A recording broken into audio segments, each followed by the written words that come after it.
Are you a pilot thinking about cutting the line? With an hour-and-a-half edict time? Have you done this in the past, and it's worked out great? Have you flown under visual flight rules? In a turbojet? Not anymore. Not anymore. This is the 21.5 Show. You're on 121.5, the emergency frequency. Whether you're a professional pilot or want to be one, you're in the right place. Let's get started. Join professional aviators Dylan and Max as they talk their experience in the airlines, business aviation, and more. Life is good. Industry experts, unique stories, and plenty of fun. This is the 21.5 Show. Here we go. The boys in studio today. Max. Together. Hello. Unified. Not flying. Not traveling. flying. At the same time. At the same time. Spring break every year is always A real treat. the hammer time. Between the airlines plus business aviation, it is just... It's nonstop excitement. It ground our local airport to a halt, I'm pretty sure. Oh, I was gonna ask you if you wanted to bring that one up. I wasn't. I don't really want to. I but- wasn't gonna put you on the spot, but would you like a little story time with Max? Would you like to share a public service announcement? Wait, I'll have the piano music. Them flaps, they ain't 20s, they 10s, but we keep them clean, though. No. All the old. No, that's not it either. Now We got the soundboard. That's bad but- luck. Yeah. Oh, here we go. Max, make a public service announcement to the pilots out there. There was a time when you could say cut the line in the case of an edict situation when you were close to the destination airport, say Yes. less than an hour's flight normally. It appears those times have passed. Are you a pilot thinking about cutting the line? With an hour-and-a-half edict time? Have you done this in the past, and it's worked out great? Have you flown under visual flight rules? In a turbojet? Not anymore. Not any. All right, enough of the Okay. hooey. So, I'll try and make this quick. So we're in Vegas, clearance to Scottsdale, an edict of an hour and a half. I'm like, what? It's literally with the tailwind that day. It's like a 34-minute flight. Right. I'm like, everybody's on board, right? They're like, Yeah. oh, just call us 5 minutes prior to taxi, and which is normal in Scottsdale, single runway airport. A lot of times you get an edict time. It's 10 or 15 minutes. Usually by the time you get down there and start the engines and taxi down, it's not even a thing. So that's what we were expecting. We get an hour and a half. I'm like, this is ridiculous. And I've done this before from Henderson Yeah. with this huge edict time. Like, they keep us down at 28,000 anyway. It's a 40-minute flight. I'm like, we just go at 17.5 and fly VFR and Right. have flight following and they fit you in and you land and it's no big deal. So we blast off VFR, no problem. Vegas, very accommodating. Henderson Tower even gets us a code. So we go right to departure on flight following. We go to 17.5. It's smooth. Yeah. There's not a cloud. The other thing is not a cloud in the sky. Right, so it's legit VFR. Legitimate, clear and unlimited. So we get into Phoenix. We're descending and there's some traffic, and then Phoenix is like, we're like, God, turn us over to, and he gives us his heading straight away from the airport. I'm like, this is good. I'm like, God, what's the class B here? I'm like, we got to descend a little bit. So now we're getting kind of jammed up. And then we're over Deer Valley Airport, which is 9 miles west of Scottsdale. Yeah. Over top of it. And he just dumps us. Squawk VFR, radar service terminated. See ya. And we're just like, whoa. So I'm like, all right, call Scottsdale. So I turn towards Scottsdale. And we're above the Deer Valley's airspace and below Phoenix's. So we're still in, we're all legal. We're going 200 knots or less than 200. I think I slowed way back. And so we call Phoenix and they're jammed up. And she's just like, you just have to remain clear, Class Delta. This is the tower. Yeah, Scottsdale Tower. I'm like, well, how long is the delay? And I'm like, we can't hold we don't have the gas to hold forever. She goes, I don't know, at least 20 minutes. And you could tell she's stressed out. Oh, and they geez. just were just slammed with arrivals and departures at the same time. And they were just totally jammed up. And I'm like, oh, we're not doing this. We're not going to back ourselves further into a corner with an open-ended, hold wait. And which when there's another airport that has 2 runways is totally suitable right below us. And so, we went out to the north a little bit, turned around, came in and landed Deer Valley. And the passengers Ubered back to Scottsdale. But then... So I'm like, okay, well, again, it's 9 miles away. It's literally one of those times you take off, you don't even retract the flaps, and you put the landing gear back down and go land. And we've done this before because of the approaches in Scottsdale aren't great. So sometimes you have to go into Deer Valley if the weather's bad. Yep. And I call it Deer Valley Tower. I'm like, can you just, I tried to call Scottsdale. I'm like, when can you accommodate a VFR arrival? Because I'm not going to take off and go through this again. Yeah. No one answers the phone at Scottsdale Tower. They've got you on caller I called ID. multiple times. They're just screening a call. No. So I finally called Deer Valley Clearance. I'm like, hey, can you just call over to Scottsdale? And if we take off, can we just land VFR? Like, that's all we want to do. Yeah. Just let us know we can do that. And they're like, oh, it was like, they couldn't even get an answer. I'm like, all right, I'll tell you what. We're going to go have lunch here at the Deer Valley Airport. Shout out and to Barrio. Yeah. With like my family. I'm like, just go without me. This is a mess. Yeah. So we go, I'm like, let's just let things cool down for an hour, right? So we come back. Get in the plane. They're like, yeah. They said, no problem now. Things have calmed down. Perfect. Fire up the motors. We're holding short of this taxiway, and they have a Gulfstream at Deer Valley that is jammed. That also has a departure time that's like jammed everything up. So they have like 15 people on the taxiway. And I'm like, yeah, we do the performance. I'm like, hey, we can take an intersection departure, right, to cut in line, but not egregiously. Yeah. And they're like, yeah, just hold there. So we're holding short of the ramp. I'm like, and we couldn't see until we got up there to taxi in this lineup. I'm like, we're going to, like, I don't trust Scottsdale enough to take off. Like I need to have extra fuel to get, horsed around here. Yeah. So I shut down a motor. I'm like, well, let's just, we'll taxi single engine, whatever. And I'm like, all right, you know what? I'm getting that feeling that we're pushing things in a direction I don't want to be pushed. Yeah. So literally on the ramp of the FBO, short of the taxiway, flip a 180, turn back around, park back in my spot. So you never made it onto a taxiway? No, didn't even make it on the taxiway. Turn back around, shut down. Christian and I are just shaking our heads. I'm like, what is this? Oh my gosh. And we got more gas, and by then the Gulfstream had taken off. They cleared up too, and we taxied out and took off and landed, minutes later. And it was just, it's the 0.1 classic repo. Wow. So 5 hours later. Yeah. Needless to say, I mean, the passengers, it was fine because it was a 15-minute drive. Like it was no big deal in there, but it was just.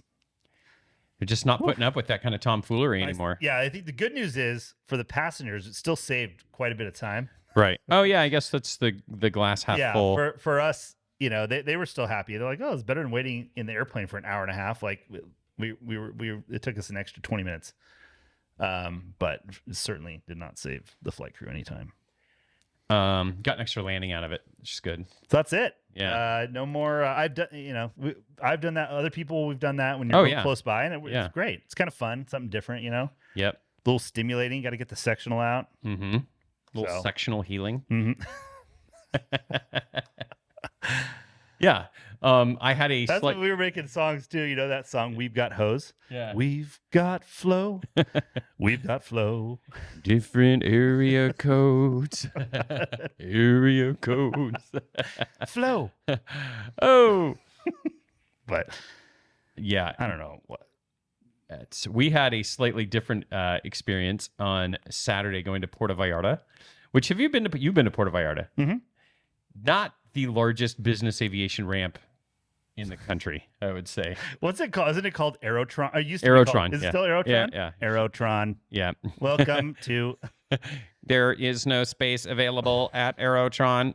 What is your wingspan? Oh, yeah, exactly. So off we go, and we're headed down there, and about halfway through Mexico, they said there was flow when we took off. We got our time. Off we went. And then about halfway down, we start to hear, Puerto Vallarta is not accepting arrivals. And we're like, oh, no. And so this was a great one. Shout out to the Mexican ATC. They just go, fly this heading for 10 minutes and then turn to a fix or whatever.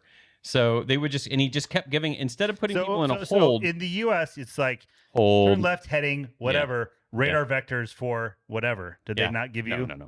Just, hey, my friend, turn right. Yeah, exactly. Fly heading 250 for 10 minutes, then call me. And they say slow to maximum economical speed, I think was the term they used or something. So we're like, all right. So we're just everybody, and everybody's doing the same thing. So Alaska Airlines is in front of us. They're just zigzagging across. We're zigzagging across Mexico. And then when we got a little closer, then they'd say fly for 6 minutes, then proceed direct to this fix. You're like, all right. So you're kind of like watching. Fortunately, they're issuing the same clearance to everybody. So it's sort of like we're just in a conga line here. Tons because I always round trip it. Okay, so you had fuel. enough. So we had enough. You had tons of gas. Yeah. So I was not worried about fuel. Weren't worried about getting vectored into the never land. So then they're like, well, there's a medical emergency at Puerto Vallarta. We're like, great, and then they started to let planes back in finally. So finally we get our opportunity to come in, and then as we're on final approach, they say, oh, like inside the marker, they're like, hey, slow down to your final ref speed, which we're almost already there. Because we have a Cessna 182 on a 2-mile downwind that you'll follow. And we're just like, dude, you gotta be kidding me. Like, we can't, there's not enough time. The compression is too short here. So finally this guy I don't know how this guy got on the ground before us and cleared. Does Puerto Vallarta have 2 runways? No, just one. Okay. And so we land and there's like 10 airplanes on the taxiway. Down after, so like on the far side of the runway where the airliners would go and taxi and land and then come taxi back, they were all stacked up on the far end of the runway. And we're like, ooh, we do not want to land long and get stuck in that line. So fortunately, we were in, Challenger stops really well with those huge brakes. And so we were able to get off early and cut out a lane. But people were stuck, and then we could just hear them on the frequency, running out of gas, customs is closing. Like, everybody's stuck on this taxiway for hours because there was a medical emergency, and then there was another mechanical. It was just a disaster. And it was just, there was not, and Saturday is always the busy travel day for holiday, because you come on a Saturday, leave on a Saturday. So the airline schedule's always increased, and it was just a circus because those airports just are not designed to handle that capacity. So a lot of them haven't even had a full-length taxiway till recently. Yeah, I know. Like, remember Cabo? There was oh yeah, I mean it's flip around and taxi back. Yeah, I just did it the other day. Yeah, it's crazy. Spring break is always, it's a good week to take vacation. Say that and not work because it's crazy, but all good. We survived, so all good. Good for us. I do have an update for you, Max. The Starlink update. It's working incredibly well. I do have to give you a couple caveats here. Number one, we had a listener write in about this, and they were explaining, hey, here are the different programs. So essentially, you buy a Starlink Mini, you have to put it on the aviation plan because they have a way to track and see how fast that antenna is moving. And so if it moves in excess of 100 miles per hour. See, do you know that for a fact? Yes. Yeah, it's 100 miles an hour. Mm-hmm. I think it even says it on the website. It does. Okay, because someone told me it was like 200. They changed it. I think they just recently changed it. Oh, okay, that must be it. So basically, the 3 options are stationary, in motion on the ground, and then aviation. Aviation's unlimited speed. So you got to go to the aviation plan. The cheapest one is $2,000 a month. So this is not going to work for like me and you. Yeah, and it's gonna the Carbon Cub. It's gonna work just fine. Well, yeah, for your slow Carbon Cub. The Carbon Cub does go in excess of 100 miles an hour. Okay, I'm sorry. Yeah. I will have to pull it back. You're gonna have to pull it back if I'm looking to stream. What the Mexican controllers were calling most economical speed, I guess you call like most Starlink efficiency speed or something like that. the most data bandwidth. Yeah, data bandwidth max.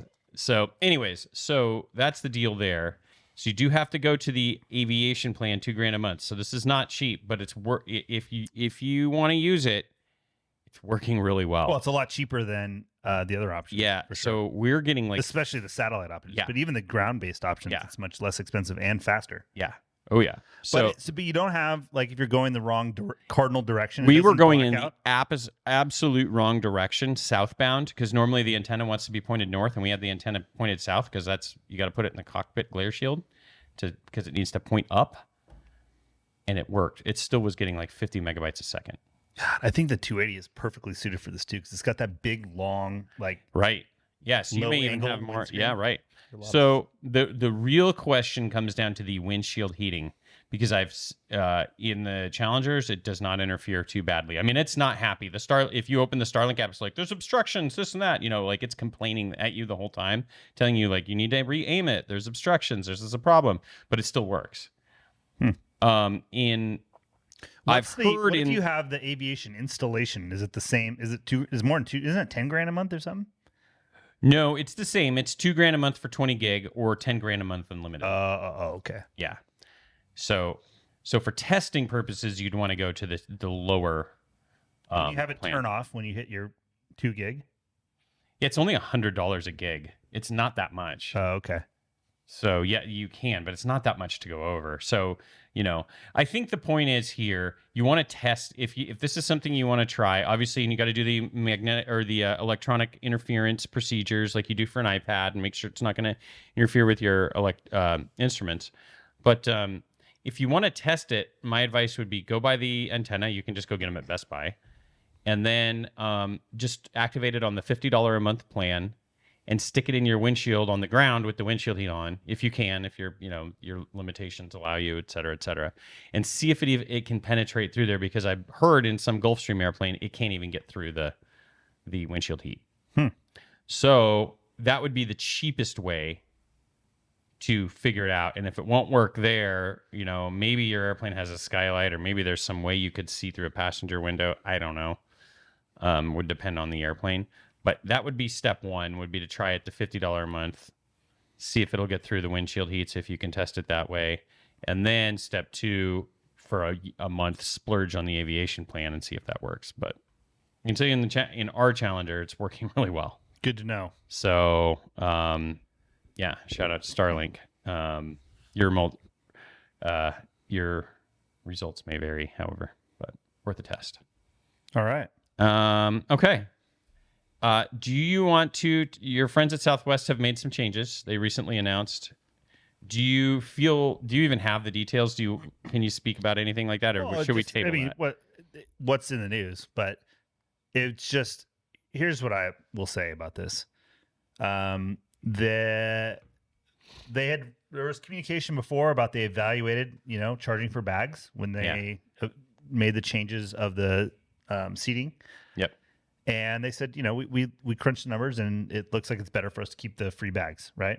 Like the revenue gained is not worth the revenue lost or whatever, right?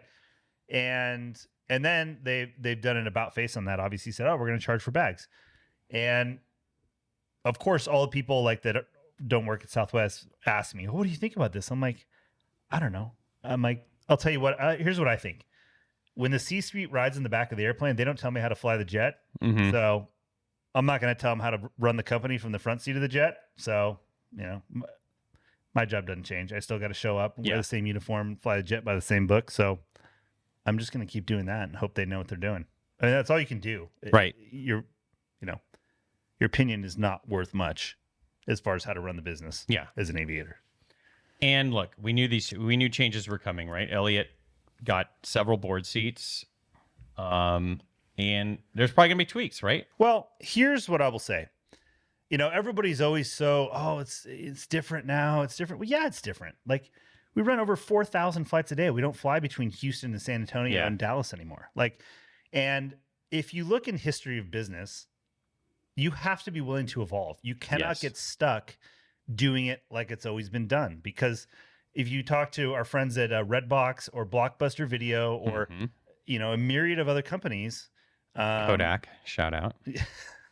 MySpace, a bunch of different companies that if you fail to continually look at yourself and evolve, that is a recipe for disaster. And so I'd like to think that the people that are paid to do that and to look in the mirror and look at our operation and are trying to optimize it, are doing that. And I don't think these are knee-jerk reactions. I mean, I think they're well thought out and people are smart people that are helping to make these decisions, and time will tell.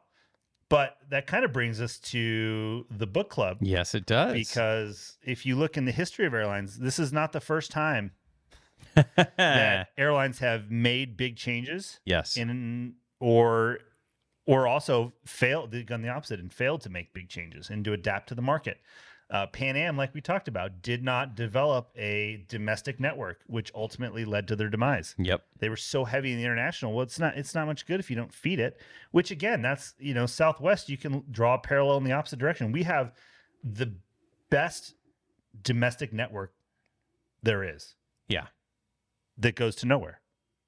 Like internationally speaking, right? Right. I mean, limited places, you can't say nowhere. But if you could connect that network to, which is similar to what British Airways was trying to do, right? Right. They fly everywhere except for they didn't fly much in the U.S. And if you look, even say hypothetically, you look at that, right? British Airways flies wide bodies into, this is just off the top of my head, I'm not looking at the internet, L.A., Phoenix, Austin, I mean, all Dallas, over the East Coast, yeah, Dallas, all the like New York, Florida, like all over the place, right? If you use Southwest domestic massive network to feed multiple wide body flights to Heathrow that then can go to Qatar or Johannesburg or wherever you want to go in the world, literally, that's a thing. And that's where we started our first partnership with Iceland Air. I mean, I think we're learning this domestic network is great for a lot of things, but it's not great for people that want to go other places than the US or Mexico or some of the Caribbean. And so that's the thing. I'm encouraged by the fact that we are re-examining how we do things and trying to leverage some of the benefits we have, which a lot of airlines in hard landings failed to do, and that led to their demise. So people oftentimes don't love change, but sometimes change is very necessary and ultimately good. And that's what I hope is happening at Southwest. But so this last chapter in the book, it kind of wrapped it all up. Yep. Like all the characters, mostly the CEOs who are the characters in this big shuffle. The Conquistador de Cielo. Yeah. Yes. We'll talk about that. But kind of what they all did. Some went into business. Some went into totally different businesses. Some tried to start other airlines and were shut down because of their reputations. Yep. Yes. Quickly shut down. Yep. Some stayed as CEOs of the airline. Bob Crandall, was one of the ones that lasted. Frank Borman tried to start he moved to Las Cruces and was kind of just hanging out. Selling cars. Yeah. So everybody kind of did everything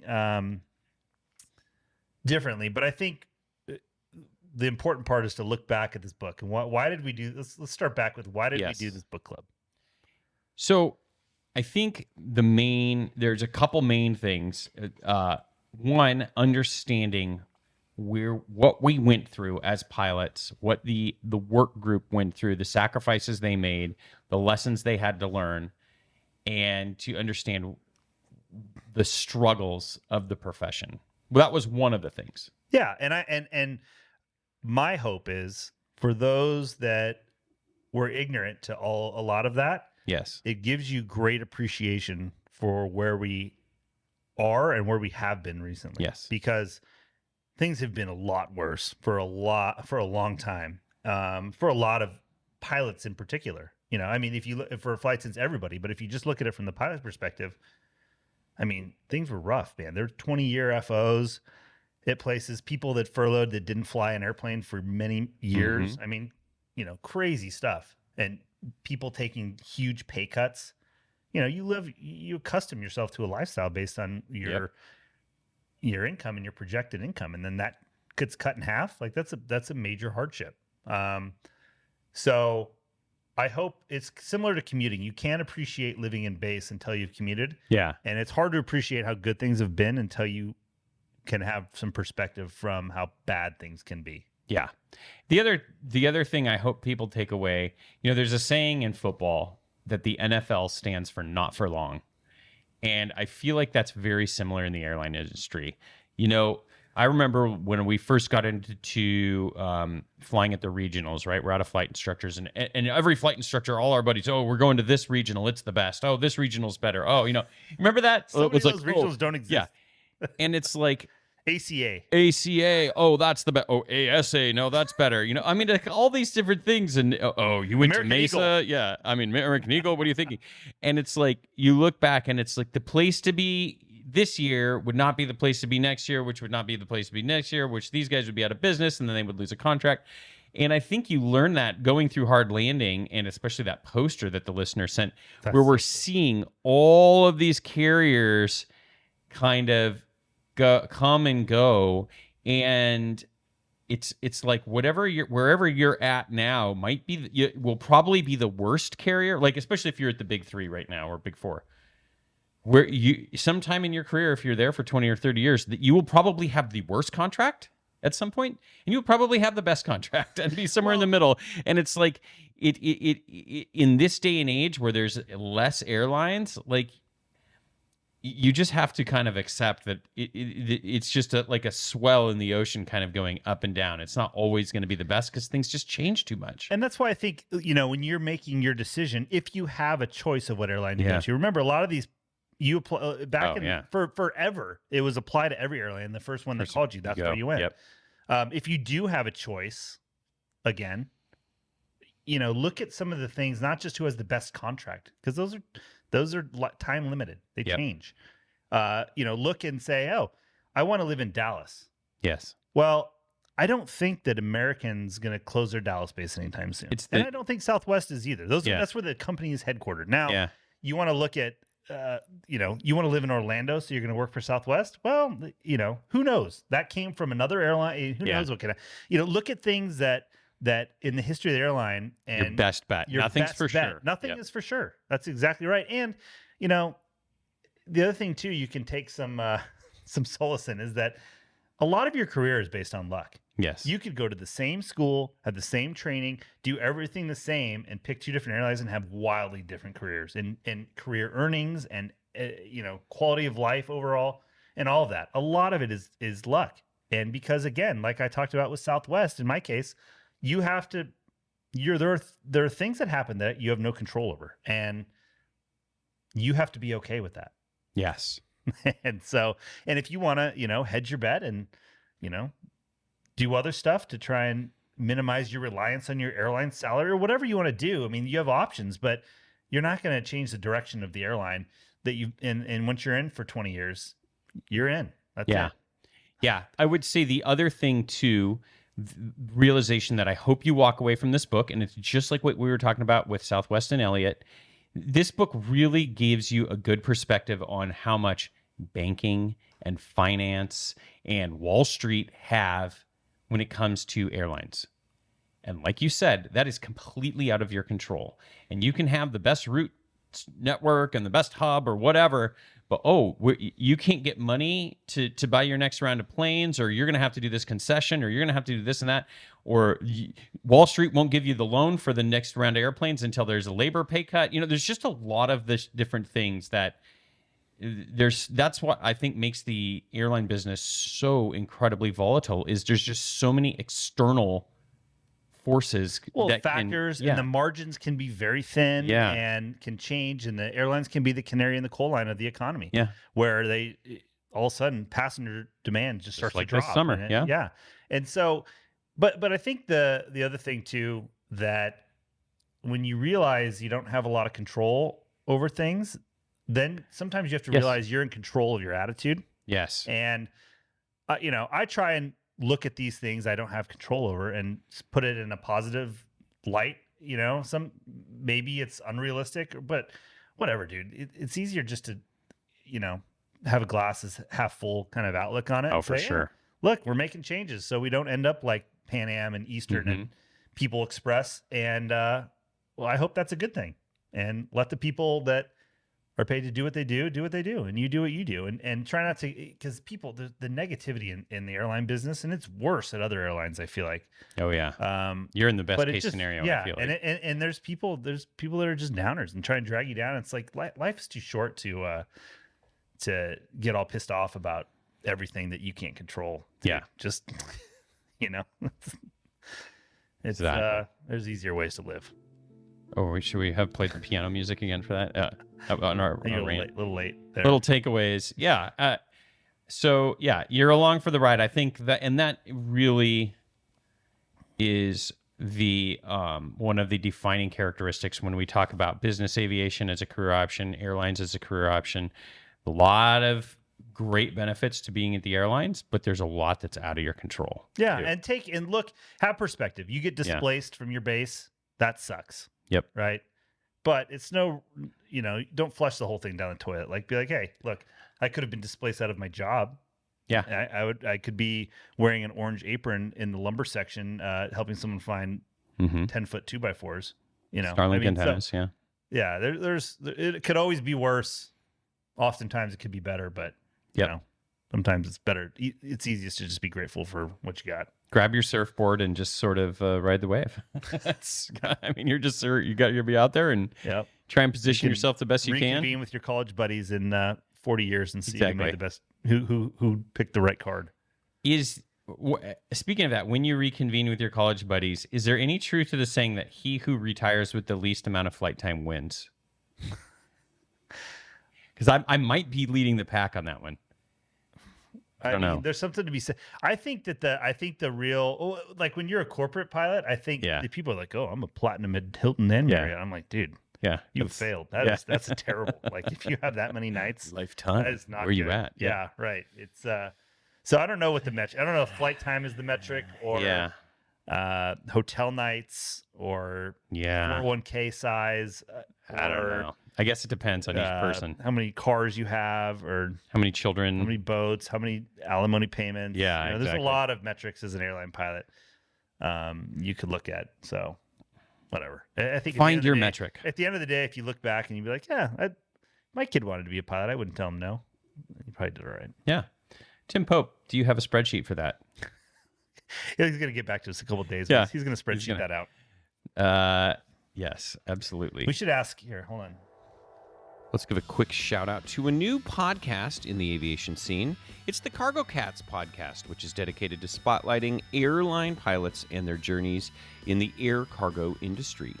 Each episode dives into the realities of airline careers with discussions on the unique challenges and rewards of being in the cockpit. From the ins and outs of cargo flying to job prospects and career growth, the podcast provides valuable insights and advice for aspiring pilots. Discover why flying cargo can be an adventurous path and hear candid stories from the skies. You can also meet the hosts of the Cargo Cats podcast at the Women in Aviation Conference, March 27th through 29th in Denver, Colorado. We'll have a link in the show notes for more information.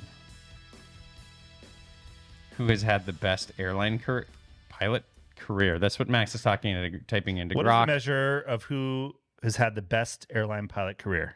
And Grok, if you don't know, is an AI part of Twitter. So go ahead. There isn't a single universally agreed upon measure to determine who has had the best airline pilot career, as it depends on individual perspectives and priorities. That's what we just said. Whether financial success, longevity, impact, or personal fulfillment. However, several key factors can be used to evaluate a pilot's career.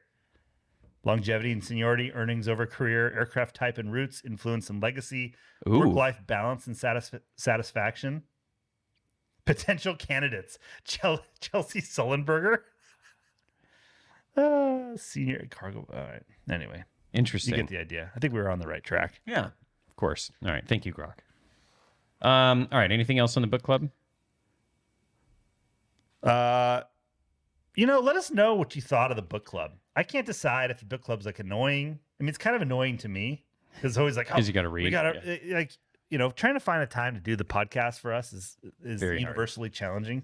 And then also slapping a chapter that could take 15 minutes or could take 45 minutes to read right before, but you got to do it pretty close so you don't forget it. But so if people like that and they thought it was impactful, I'm not really so concerned if it entertained you, but if you learned something or it made you think or if it made you read the book, gave you better appreciation for your career as you've had it or whatever, please let us know. Yeah, let us know. Maybe we'll do another one. Maybe we could do another one at some point. Maybe something a little lighter. The last thing related to the book club, we did a little deep dive on the Conquistadores de Cielo. We found some on eBay. There's these actual they look like yearbooks from your kid would get at school from the retreats from different years. So were there some in the 90s? Yeah, it had the SEC kind of got on them about it. They're like, this is not. There's a picture of Frank Lorenzo shooting a rifle, shooting a shotgun at a clay pigeon. Don Carty's riding a horse. Yeah, They're seems just incredible. wow, this is amazing. They're just like golden crest. I feel like all the airline executives, are it's like their boys club, Yeah, I think they're city slickers. I think nothing would irritate them more is if we just as pilots started wearing like I'm making the shirt. Conquistadores del Cielo, like class of '88. Yeah, I found it. I'm working on the design right now. That's going to be incredible. I can't wait. It will be. Are those going to be for sale? Yeah, I'm working on the whole thing. It's going to be great. It's going to be the secret handshake. Maybe that's what we put on the commuter vest. How sick would that be? That would be funny. Just like silhouetted, black on black. Black on black, so you barely know it's there. And then just a quick That way, tip of the if you hat. see somebody else in the terminal, you just a little nod. Yeah, we know. Yeah. We know. Get a little You're nod. part of the club, huh? Yeah, exactly. Good for you. Good for you. Like our own Freemasons. Yeah, exactly. I think that's it. Okay, that's going to do it for the book club. Anything from the Carbon Cub update? Any news? No, it's very frustrating when you buy something that you're very excited and then to fly, and then it requires maintenance, and it's one of those things rushing through the maintenance on an airplane is like not recommended. That's not recommended in the aim. Together. So, did I talk about the airbox debacle? I think so. Right? Yeah, because that's how you. Yeah, and then there's one gasket that goes between a carburetor and an airbox for Lycoming 0320, 0360, 470, 5 all the way through 540. Right? It's one part number. Lycoming makes it, and Superior makes it. It's $2. I'm like, oh, well, this seems pretty easy. So I order that gasket. Of course, the holes are like half off. It's just obviously not the right one. So you think you just got the wrong part number? Yeah. No. That one's just. I think it's a Carbon Cub proprietary gasket. Even though they don't make the carburetor, it makes no sense to me. Like I went through the carburetor manual, like all the resources, and so it's fine. It's $4. But it's coming UPS ground from Yakima, Washington. So then I got to go to work. So now it's another week. But it's all right. It's all good. It will be done right. It's things that were neglected for, it's just different. It's different when you do the maintenance on your own airplane, knowing that you're the one that has to fly it. Yes. Like even there's like these plug wires that were replaced recently, but you could see like a teeny bit in areas where it's chafing.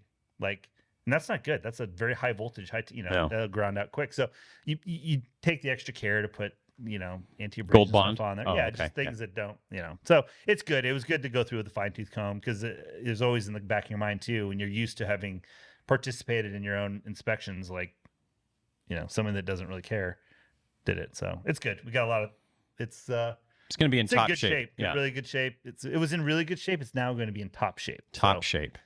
It's going to be Maxwell airborne approved next week or this weekend. Are you going to start bidding Yakima overnights to go to the parts depot every week? Yeah, save myself the shipping, the time. Little shopping list. Okay, well, we can't wait for that thing to take to the skies. Maybe we do have the Conquistadores de Cielo vinyl on that too, because you have some vinyl. Do you want to talk about the vinyl that's on that plane or no? No. Well. Go ahead. You tell everybody. There is a U.S. Air Force, white U.S. Air Force. No, black. Oh, it's black? It's I'm sorry. because it's painted like Air Force gray, like a KC-135. Yeah. Which is kind of, it's cool. I like it's actually color. badass. I like the gray, but the big Air Force logo on the empennage. Yeah, and that's the yellow and red checker stripe on the tail, like a P-51. Yeah, there's a couple markings. Kind of you the might markings. wanna... Yeah, luckily I've determined is that vinyl. stolen valor? It would be. I would say it's stolen valor if you're flying around in your personal airplane that has Air Force markings, yet you've never flown for the Air Force. Yeah. I think I looked at the contract. I think you have 90 days to remove that from when the airplane's airworthy. Yeah, I think I looked. So I'm working. That's it has to become airworthy again, and then I will tackle the graphics situation. The graphics will be next. Okay. I'll head out there with a hairdryer and is that how you? That's got vinyl off of fabric. That's going to be well, that's the high key. stakes. What you don't want to use is a heat gun. Because the heat gun is what you use to shrink fabric and stuff. So you want to use a hairdryer. It's you just want to soften the adhesive enough to then peel it off, and then you can clean it with some stuff. Maybe that'll be a breakout video. The Khaleesi will make that one for you. Riveting content and be removing vinyl. That'll be great. It will be until I rip a hole in the fabric and then watching the that will be the very adult riveting. male tantrum that would ensue. Punching a hole in the hangar door will be incredible. All right, enough of this. We got lots more of the show to get to here. A lot today. Really? I'm not done yet. I know. It's been 38 minutes. I know. This is what I'm saying. We got to get going here. Reviews A couple of and yentas. comments. Great review from driver 3361. The title says, one of the top 39 aviation podcasts, killing it. We're still in there. I think I'm too old to say it slaps, but gnarly, I think, fits. Seriously, these fellas share personal experience as airline and corporate pilots with us, along with great interviews, be it insurance, aircraft sales, medevac, or dropping slightly frozen files from a piston airplane. They cover it all. The best guest they have is Ted. Someone has to keep Max and Dylan in check. Ted is the one keeping us in check. I think we've gone. Well, maybe he does. Has he ever kept us in check? I'm trying to think I of don't know. I don't Ted feel, story I feel like of where he I was. feel like there's a lot more cracked the stories whip we have on where us. Ted is out of check and weird. There was one. Oh, I'm thinking about it, and Ted's wedding was incredible. that's what I was thinking too.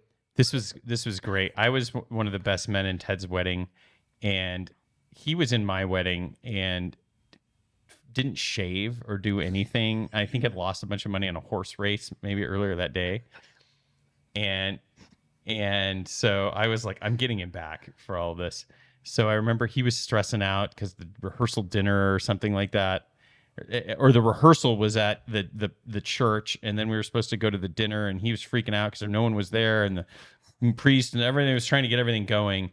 And then he called me. He's like, "Where are you? Where do you need to go?" And I said, "Oh, Ted, we're at the restaurant. We're at the rehearsal dinner. Like that's where we're supposed to be," which was like 20 minutes away in a different town.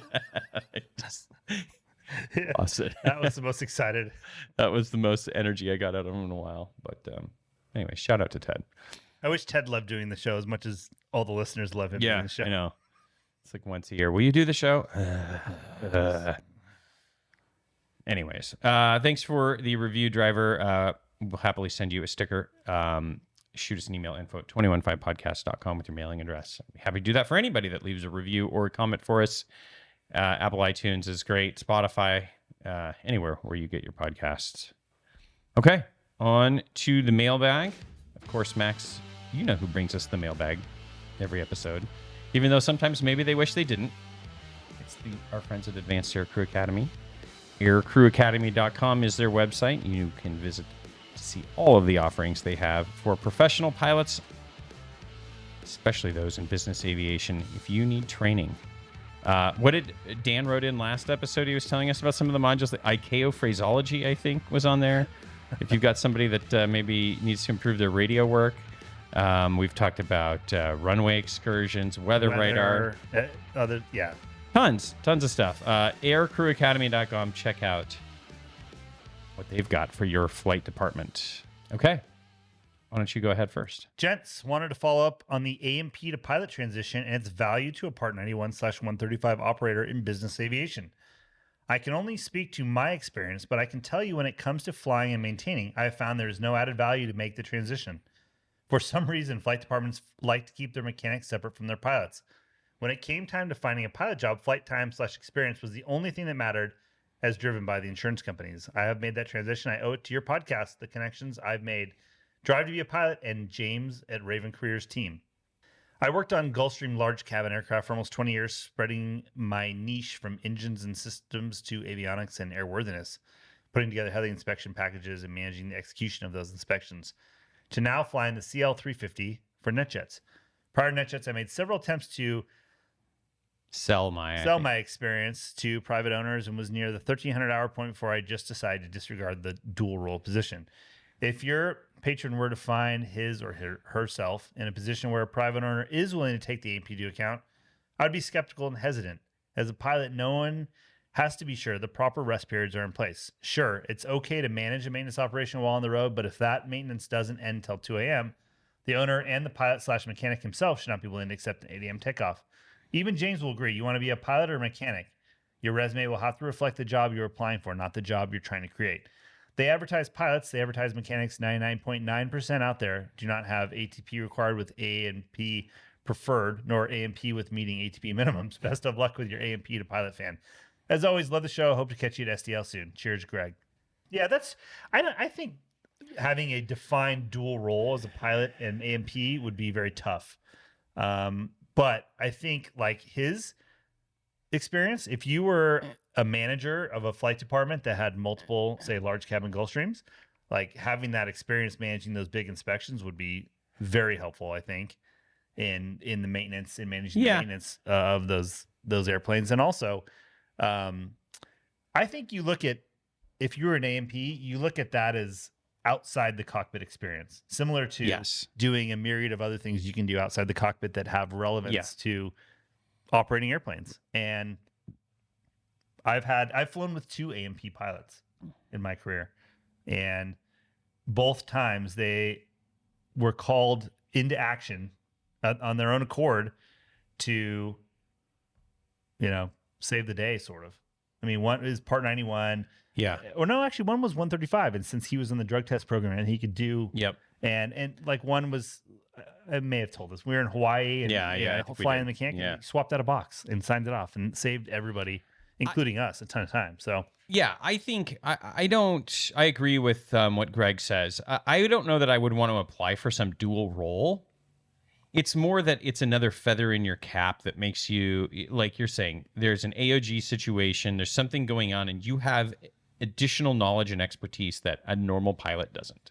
And to me, that's always a value add. Absolutely not, and that doesn't mean picking up a wrench. Or you may not be picking up a but wrench, it's just having the knowledge, or just even like nobody's perfect, man. And like if there's somebody, a maintenance guy out at the plane for something, like just having another set of eyes and ears and that with the relevant experience to put your heads together. So, but the downside of that is like what Greg mentioned is if you were at a flight department and you did have a maintenance background, there's a heavy inspection coming up. Greg, could you take a look at the quote? Oh, could you go babysit the plane while it's, it's a double-edged sword. So I don't know. Like to me, we don't want to fly it all the way to Gulfstream for this flap inspection. Yeah. Well, I'm just saying you're getting stuck in this. No, I know. Well, it's again, it could be a slippery slope for sure. It could be a slippery slope. People would have to value it, but that's a great perspective, Greg. Thank you for sharing. All right, next email says, "Hey guys, I've enjoyed the breakdown on Air National Guard Aviation with Ben.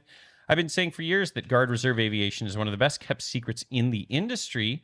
Another cool twist on this is Army National Guard Aviation for those interested in flying helicopters. The benefits and selection process are very similar to that of the Air Guard, and for those that go the warrant officer route, a college degree is not required in order to be accepted. If you want to fly helicopters and don't have rich parents, this is, in my humble opinion, the absolute best way to get yourself into a cockpit. Not necessarily a downside, but one caveat for these programs is that folks need to understand that they will first and foremost be members of the armed services and need to have to commit to serve their nation and communities. On occasion, you will be expected to do soldier stuff that has nothing to do with flying, qualify with a weapon, sleep in the woods, be cold, wet, tired, hungry all at once. Also, the 10-year service obligation begins only after you pin your wings, which is usually preceded by 2+ years of time in uniform, either in or leading up to flight school. So you're committing a significant portion of your lifetime to the military in exchange for the opportunity to fly some amazing machines. All that being said, I think it's more than worth it and is a great opportunity for the right person. Keep up the good work, guys. And that's from Steve. All right. Perspective. Yep. Hey guys, I was listening to your show today, and the chatter about Medevac MU2s made me think of a local organization you would love. It's graceonwings.org. They even named their MU2s. I'm now at Indy Center, but during that time at Indy Tower, this particular MU2 driver always made my day with his "Thank you for your service, God bless" sign off as you switch him to the next frequency. Thanks for the great show. I always look forward to the next episode, even though I don't fly professionally. Regards, Brandon. Okay. Grace on Wings, going to the website here. Looks like they've got a couple MU2s, and they're doing nonprofit charity organization that provides charity air ambulance services within the United States and is based out of Indy South Greenwood Airport. Wow. Charity air ambulance. Yeah. They've got mission reports, a flight tracker. Let's see, where's the MU2 right now? Abe. There, it says called Abe. We're going to track the flight for Abe here to see where it is. Oh, it just flew a couple days ago. Yeah, for Midway. Yep. Midway. It looks like they're still active. Austin. Look at that. It's like a Southwest flight. Look at that. Midway, Austin. Fort Smith. Doing the Lord's work out there. That is cool. Thank you cool. for sharing that. That is It's amazing. a cool tail number too. 777 Lima Papa. Yeah, that is really cool. I want to know more about this, so maybe we'll have to see if they'll share some They're of what they're up to. interesting Yeah, in supporting my mission of promoting the MU2 yeah, shamelessly. And exactly. MU2 advocation. I'm just going to continue to drive the price up out of my own reach is what's going to happen. Exactly. You're going to tell all these people this little. Maybe we could get a share, an airline, a professional pilot, fractional ownership program going with MU2, a flying club. Yeah. Requires professional pilot, but That'd be interesting. That a professional can afford. Yeah, at the price a professional can afford. A distinguished flying club. Okay, next email. Hey guys, would love to hear your thoughts on how to handle the latest 737 MAX surprise, which is the load reduction device. It can reduce cockpit visibility to nothing in 5 seconds, and according to this video, can cause death in as few as 39 seconds. Supposedly, Boeing is working on a fix. Until then, they say use the engine fire, severe damage separation checklist. Check it out and let us know what you think. Here is a pilot influencer talking about it. He keeps his shirt on the whole time, and that's from our good buddy Mike. Yeah, is this the European Minotaur? Yeah. Yeah. Yeah, I like. Okay. All right. Yeah. Thank you. Um, For one, I would like to point out this is not a 737 MAX issue. It's a LEAP engine issue. okay. Everyone always Which throws just this- happens to be the engine on the 737. yeah, MAX. amongst Yes. other Other airplanes. aircraft, yes. What is The the... LRD is it's basically, so if you hit a bird, say, and you take out a fan blade or two, and the fan becomes really unbalanced, right? Well, they have this LRD system to help the fan stay on the airplane, right? Instead of getting so imbalanced it departs. Yes. It kind of allows it to move around its axis instead of spinning. It's hard to explain without seeing, but the guy does a good job explaining it. I don't think he's blowing smoke. I think it's a real deal. It sounds like there's a fix in the work. It sounds like So potentially essentially, an AD. Who knows? I mean, so the problem is you take a bird so in. anyway, so you take a bird in, it gets unbalanced. It does this. It reduces the load. It works real good. The problem is it breaks the oil seal and dumps all the engine oil into the compressor section. So if you're running, bleed and air. The problem with that is if you're running the ACM with bleed air, and then there's a bunch of smoke. Sounds like they need that Cub Crafter's gasket on the Yeah. oil seal there, and they can be all set. It's only It's only $4. So, Wow. Okay. So basically, you have only a few seconds to get the bleed air off. well, the thing about it is that the checklist, if you still run the engine fire, severe damage, separation checklist, it will lead you to the path to fix this problem. Yeah. But it progresses very fast, right? Because you dump all that oil in the compressor section, it pumps a bunch of smoke into the cockpit. And assuming you hit a bird, you're at low altitude. Yeah. Right. And so he talks about a couple incidents that happened. Then he provides a scenario at the end that's pretty compelling. That you're like, wow, that could be bad. So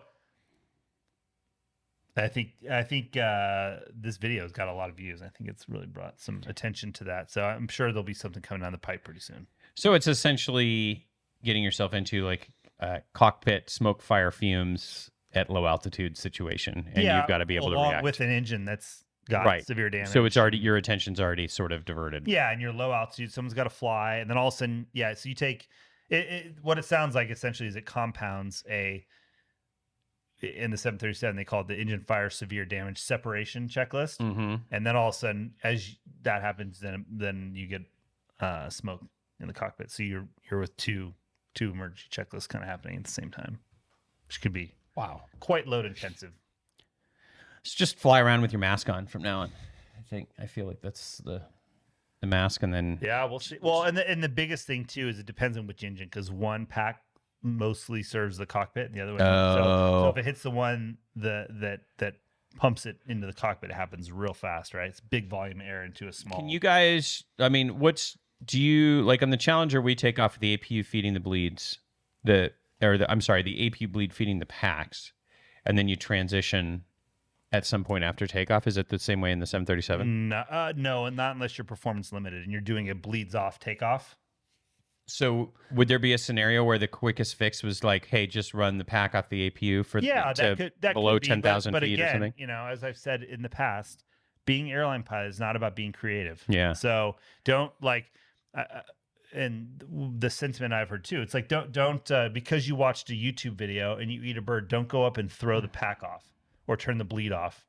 Like, follow the checklist, do what needs to be done. You know, keep your shit together.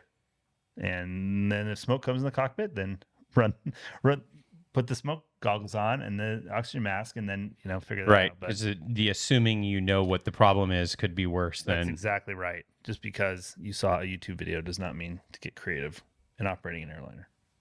So that's good. That's a great reminder. Yes. Great It's a reminder. good way to get yourself fired, I think. Yeah, absolutely. Don't get fired from a fire. Okay, you read the next email and then I'll read flight advice. How about that? Dylan Max, been a listener for about a year and love the show. Thanks for all the info and entertainment you provide. I'm looking for your input and advice on how to go about finding a corporate job or any lesser known or unique pilot job.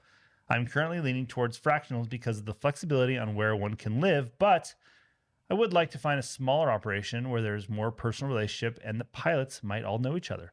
I am a prior Navy P3 pilot. I have my ATP, MEI, and CFII 4,000 hours total, 2,000 multi-engine.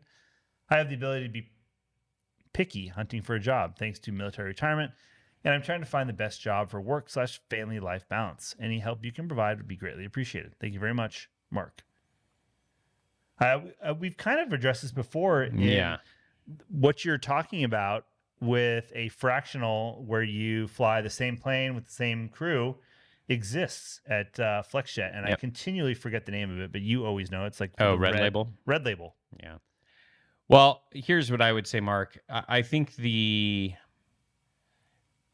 you don't have any corporate experience, you need to go either flight charter or fractional first, if that's where you want to be. So I think if you start at the fractional, you might like it and it might just work, and then if not, you're going to get a really valuable type rating, and then you well, it depends on where he lives too. Yeah. Like if you're in a big city, I kind of get the vibe that he lives like in a small town where there's not a lot of local corporate opportunity. So, but again, you would have to live near a gateway city, as they call it, at the fractionals, which are generally, you know, larger cities with good airline service. So you gotta live somewhere. Sorry, I had an urgent text there I had to respond to. Yeah. So my point is, get the experience, you know, at your charter or fractional, and then you can maybe network your way in, like what Max is saying, if you're living in a city where there's a lot going on.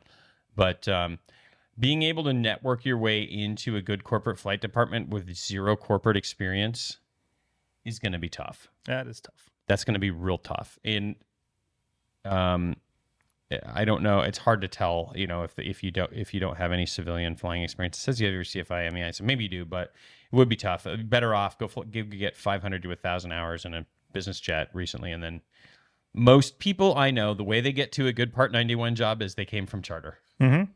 That's because then you sort identify who has the good Part 91 job that you want to have, and then when the opportunity arises. It's kind of the basic framework. You fly charter in whatever airplane they type you in, and you start to meet people in the community. Oh, you fly the XLS? So do I. Oh, hey, can you help this guy out on a contract trip next week? Sure, yeah. And then you start to meet more XLS people, and then that's a great company to work for. Oh, yeah.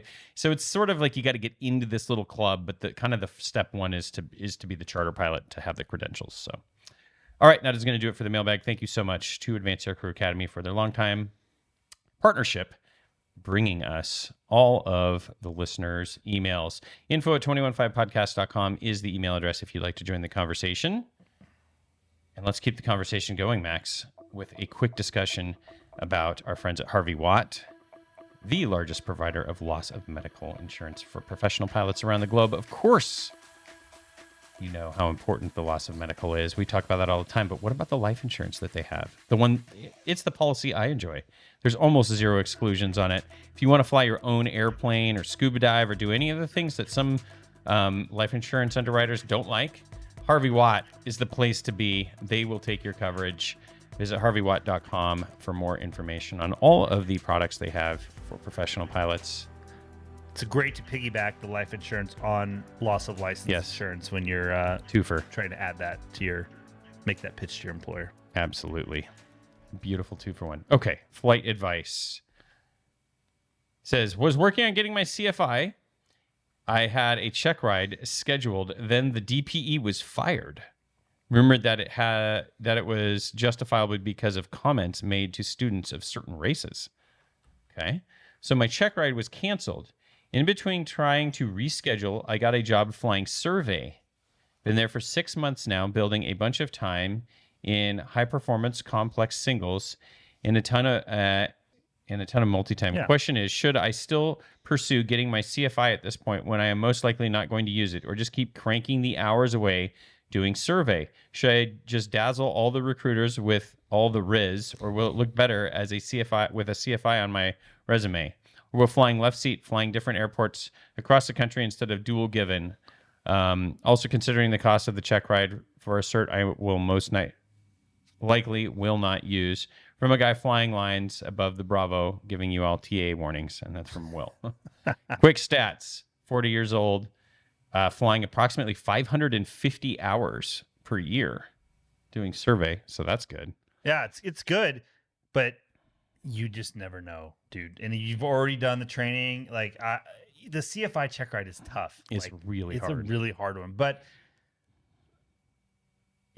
you're in a big city. Like, I would really encourage you to do it, because there's just things that you never think you'll use, and then all of a sudden you're so glad. Yep. I've heard this, and this is not just for pilots. I mean, this goes for a lot of other professions and things, keeping your medical license or all kinds of stuff. Like, you just want to have every tool that you can. And I was an idiot that I had a CFI. I worked as a CFI, the whole thing, and then in my lunacy didn't renew it. Yeah. So I don't have a CFI. And now I really wish I did. And I'm likely going to have to take a check ride with the DPE to reinstate it. And I feel like a real idiot about it. But Same here. You have yours still, don't you? No, Yours I did the lapsed same. too? I let it lapse. Idiots. I know. And it's like Moron. you can just do it online. Like, I have a real estate So easy. license. I will always have a real estate license. Even if I don't think I'll ever use it again, I will always keep it current and do the CE, because I let my CFI lapse and I've regretted it. You know many how times over. much pain it is. Yeah. Yeah, I agree. If you can keep your job and do the CFI check ride, I would do that.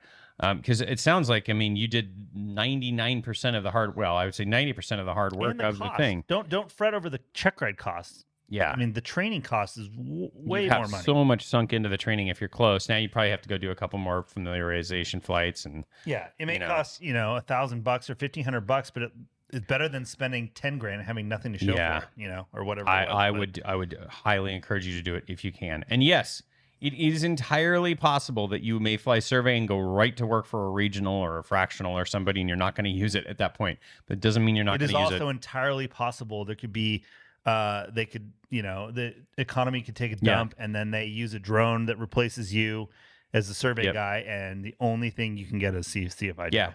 And I would also say James has been on the show many times and has mentioned there is a law of diminishing returns as a new pilot flying with a certain amount of hours doing the same thing over and over again. He mentioned it as a CFI. He goes, those first 500 hours of dual given as a CFI is great, but then the next 500 is kind of like you're not really growing anymore, so you're stagnated. Same thing could be true with the survey. If you get 500 hours of survey time, sounds like you may already have, you might be better off switching and going back to CFIing for the next 500 if you're trying to get to 1,500, because then you're going to have a much more diverse background. So You just never know. But I would say keep your current job, get that CFI, and be ready. As many arrows in the quiver as you can. Be good. Anything else for flight advice, No. Max? Okay. That is going to do it for flight advice. You can visit the website, 215podcast.com, to fill out the anonymous flight advice form. We ask a few questions. They're all optional to answer, but as you can tell, it's always really helpful when we know how many hours you're flying, how old you are, where you live, that kind of stuff. So always happy to provide a little guidance. which is, of course, as we always say, worth exactly what you paid for it. All right. I think that's it, huh? What else? I mean, I feel like I've. Oh, what did you? One other thing, since we're talking to the listeners, what did you think about that Keybird story? Did you enjoy having Vern on the show? Because we really enjoyed it, and sometimes I feel like we do these passion project interviews that we do for us, and so we wonder, like, do people enjoy it, or are they just sort of like? There's always people that enjoy Yeah. it. I think there's some people too that are like, who cares about some B-29? These guys try to get off the tundra, but it's interesting, man. Those are the stories that, like, if you don't tell them, they won't stay alive. Yeah, forever. exactly. I mean, luckily there's YouTube and things to memorialize stuff like that, but the people won't be around forever. I mean, there's already guys from that video that the ringleader Daryl is passed away in, like, I think 18. Yep. And then one of the guys passed away on the These project. stories just die. It's just, and the stories die with him. So It was. I don't think Vern's going anywhere soon. He's pretty lively. He's got a lot of life energy in him. It was funny because we have the summaries for the thing, and it came up with it called "A Bunch of Aviation Cowboys Go and Try and Rescue this Keybird." I was like, "That's a perfect summary." What's cool about it too is there's some other videos on YouTube. There's a great video. Remember how he told about how they took that Huey out there initially? Oh yeah. Oh my God. I think I forgot to send this to you. There's a video where they stuffed this Huey with so much stuff to the ceiling. And then the question is, like, it's 250 miles away, right? Like, I don't know much about flying helicopters, but I'm pretty sure they don't go that far. Yeah. Round trip. And so what they did is they loaded up fuel barrels, and they would fly out and they would drop a fuel barrel off somewhere, come back, and then they would drop like a couple barrels off, right? And then they come back to Thule, pick up another barrel, fuel up the helicopter, fly a little bit further, drop off another barrel. And then they got to the point where then they were going so far, they would fly and then have to use a barrel they dropped off previously to then get to the furthest point to drop off another fuel barrel for the way back. And so they had to stage all of this fuel along the way. No way. And then, dude, so they're there and they're camping, and they ended up, the B-29, I didn't notice, was on its belly. They brought jacks out. They waded out into this lake, jacked the plane up on the lake. This is before the whole thing started. No, you didn't tell me any of this. Yeah, well, I just found out since he said that. I did some research. So they show, there's a video, it shows him jacking this thing up, and and remember he said they fired up one of the motors with the bent props and everything. Yeah, they show that, and then they're camped out there. There's like these snow geese or whatever, like white geese, and they flew around in the helicopter and got a couple geese where they were like flopping around on the ground because of the rotor wash, and a guy hops out and grabs them by the neck, and that's what they ate for dinner that night. They went helicopter goose hunting. It's on the video. Like, check it out. Gosh. I think it's a channel. I think it's called History X, and they had some other stuff about the Keybird. So if you're into it like we are, obviously you can learn a little bit more about some of the story that Vern told. Wow. I know, unbelievable. I just imagine, like, what if Vern was Roger Reeves' mechanic? That would have just been an unbelievable History X Keybird. Oops. All right. Anyways, that is going to do it for another episode of the 21.5 Show. Thanks to everyone who makes this show possible. The listeners with their emails and flight advice questions, our sponsors, Harvey Watt, Tim Pope, Advanced Aircrew Academy, Veris Jet Sales, the Air Comp Calculator, James O'Neill, Raven Careers, Pro Pilot World, and the Backsavers, our buddies, the Amigo Aerotow, still the most valuable acquisition of 2025 for us. Until next time, just remember, flexibility is the key to air power. And recovering a B-29 Tundra. It's shuttling a breadcrumb helicopter fuel chain through the Arctic. What a story. I love it. All right, see you next time. Later. The statements made in this show are our own opinions and do not reflect, nor were they under any direction from any of our employers.